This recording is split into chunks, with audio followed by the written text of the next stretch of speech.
Quand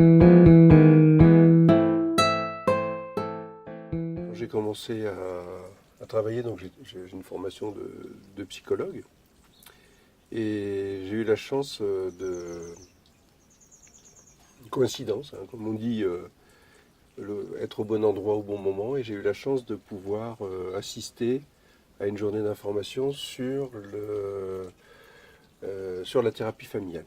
Et ça, c'était dans les début des années 80, sur donc la thérapie familiale qui était quasiment inconnue en France, y compris parmi les psychologues et psychothérapeutes.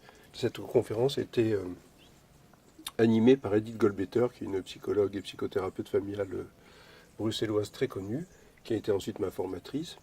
Et c'est comme ça que je me suis intéressé à la thérapie familiale. Donc thérapie familiale pour travailler avec les familles des enfants difficiles, thérapie familiale pour travailler avec les familles des enfants handicapés dans les différents instituts.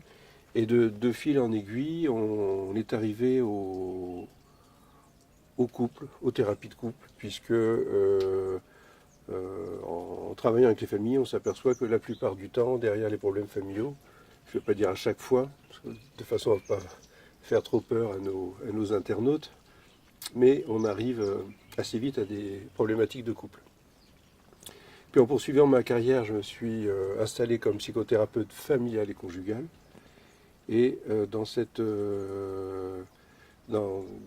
pratique, les demandes d'aide des couples sont devenues majeures. Donc voilà, ce sont je dirais, les raisons objectives et le fil conducteur de mon activité. Puis après, il y a des raisons sûrement personnelles qui font qu'on est soi-même impliqué dans des questions de conjugalité de couple. L'une des caractéristiques particulières des problématiques de couple, c'est que ça touche tout le monde. Les raisons pour lesquelles les personnes viennent consulter sont multiples. J'ai commencé à travailler et à recevoir des couples en février 85, ce qui fait qu'au moment où nous nous retrouvons, ça fait plus de 30 ans après, plus de 30 ans après. Et je suis toujours surpris par les demandes. Je suis toujours surpris par les problématiques de couple. Je suis toujours surpris par qu'est-ce qui fait que les gens ont besoin d'être aidés. Et je dois dire que cette surprise